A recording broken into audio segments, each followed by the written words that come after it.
Isaiah chapter 53. Who has believed our message? And to whom has the arm of the Lord been revealed? He grew up before him like a tender shoot, and like a root out of dry ground. He had no beauty or majesty to attract us to him, nothing in his appearance that we should desire him. He was despised and rejected by mankind, a man of suffering and familiar with pain. Like one from whom people hide their faces, he was despised, and we held him in low esteem. Surely he took up our pain and bore our suffering. Yet we considered him punished by God, stricken by him and afflicted. But he was pierced for our transgressions, he was crushed for our iniquities. The punishment that brought us peace was on him, and by his wounds we are healed. We all, like sheep, have gone astray. Each of us has turned to our own way, and the Lord has laid on him the iniquity of us all. He was oppressed and afflicted, yet he did not open his mouth. He was led like a lamb to the slaughter, and as a sheep before its shearers is silent, so he did not open his mouth. By oppression and judgment he was taken away. Yet who of his generation protested? For he was cut off from the land of the living. For the transgression of my people he was punished. He was assigned a grave with the wicked and with the rich in his death. Though he had done no violence, nor was any deceit in his mouth. Yet it was the Lord's will to crush him and cause him to suffer. And though the Lord makes his life an offering for sin, he will see his offspring and prolong his days, and the will of the Lord will prosper in his hand. After he has suffered, he will see the light of life and be satisfied. By his knowledge my righteous servant will justify many, and he will bear their iniquities. Therefore I will give him a portion among the great, and he will divide the spoils with the strong, because he poured out his life unto death, and was numbered with the transgressors. For he bore the sin of many, and made intercession for the transgressors. Daniel chapter 7. In the first year of Belshazzar, king of Babylon, Daniel had a dream, and visions passed through his mind as he was lying in bed. He wrote down the substance of his dream. Daniel said, In my vision at night I looked, and there before me were the four winds of heaven churning up the great sea. 4 great beasts, each different from the others, came up out of the sea. The first was like a lion, and it had the wings of an eagle. I watched until its wings were torn off, and it was lifted from the ground so that it stood on 2 feet like a human being. And the mind of a human was given to it. And there before me was a second beast, which looked like a bear. It was raised up on one of its sides, and it had 3 ribs in its mouth between its teeth. It was told, Get up and eat your fill of flesh. After that I looked, and there before me was another beast, one that looked like a leopard, and on its back it had 4 wings like those of a bird. This beast had 4 heads, and it was given authority to rule. After that, in my vision at night, I looked, and there before me was a 4th beast, terrifying and frightening and very powerful. It had large iron teeth. It crushed and devoured its victims and trampled underfoot whatever was left. It was different from all the former beasts, and it had 10 horns. While I was thinking about the horns, there before me was another horn, a little one, which came up among them, and 3 of the first horns were uprooted before it. This horn had eyes like the eyes of a human being, and a mouth that spoke boastfully. As I looked, thrones were set in place, and the Ancient of Days took his seat. His clothing was as white as snow.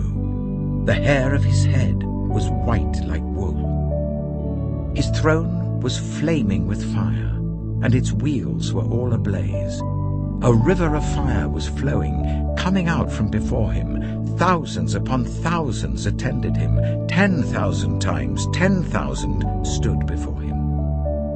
The court was seated, and the books were opened.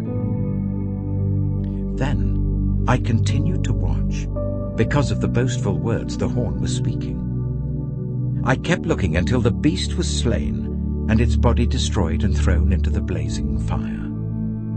The other beasts had been stripped of their authority, but were allowed to live for a period of time. In my vision at night, I looked, and there before me was one like a son of man, coming with the clouds of heaven. He approached the Ancient of Days and was led into his presence.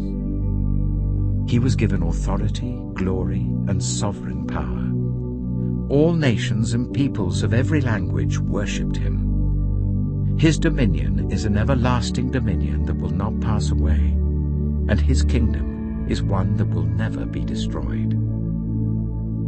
I, Daniel, was troubled in spirit, and the visions that passed through my mind disturbed me.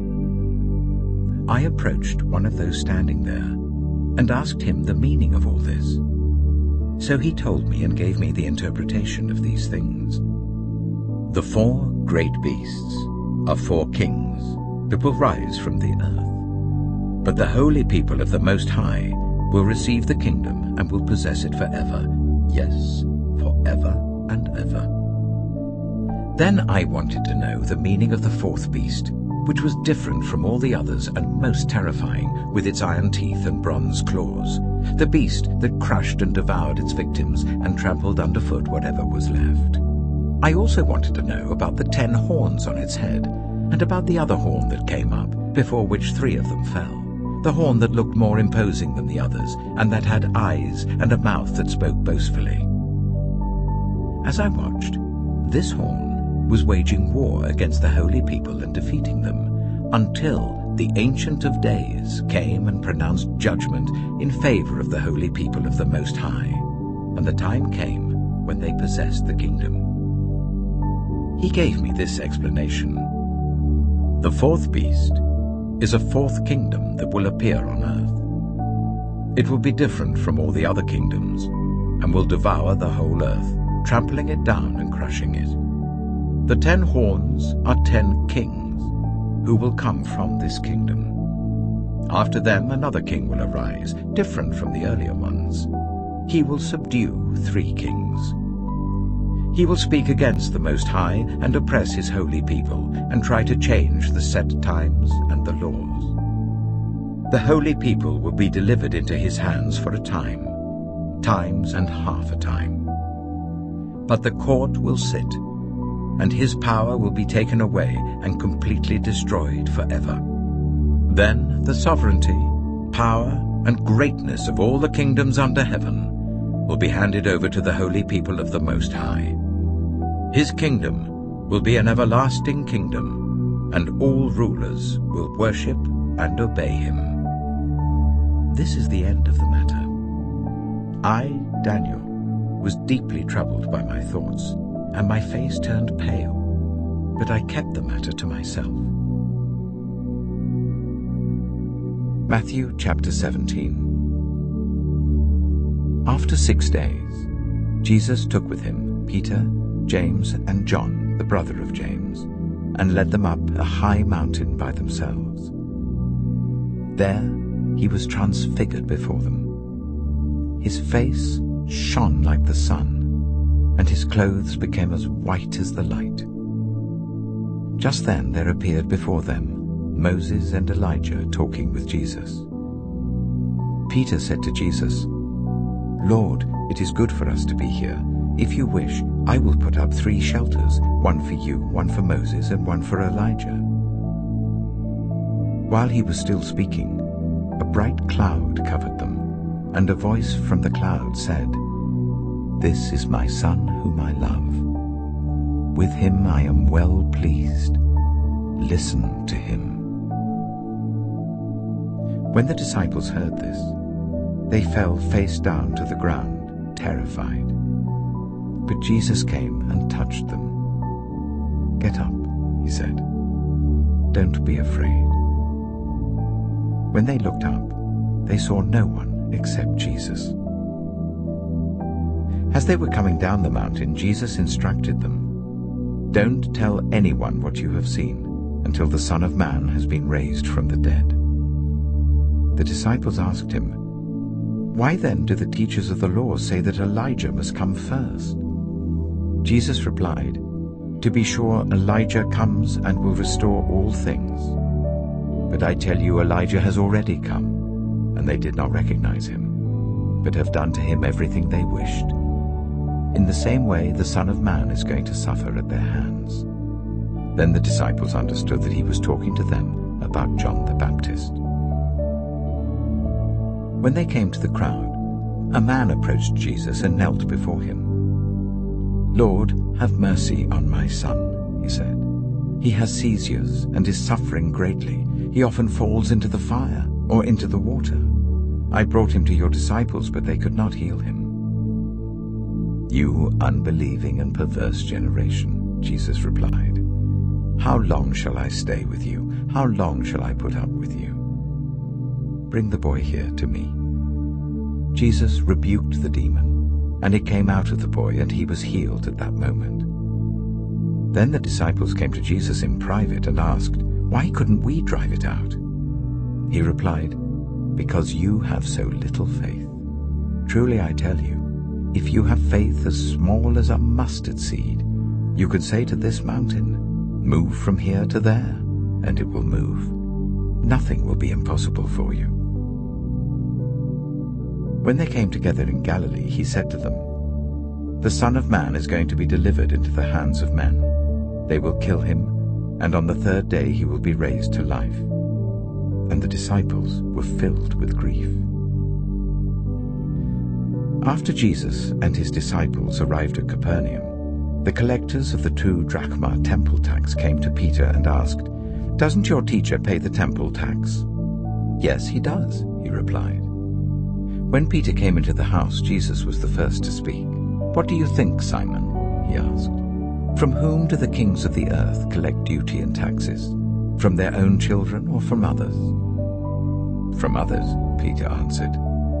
"Then the children are exempt," Jesus said to him. "But so that we may not cause offense, go to the lake and throw out your line. Take the first fish you catch, open its mouth, and you will find a 4 drachma coin. Take it and give it to them for my tax and yours."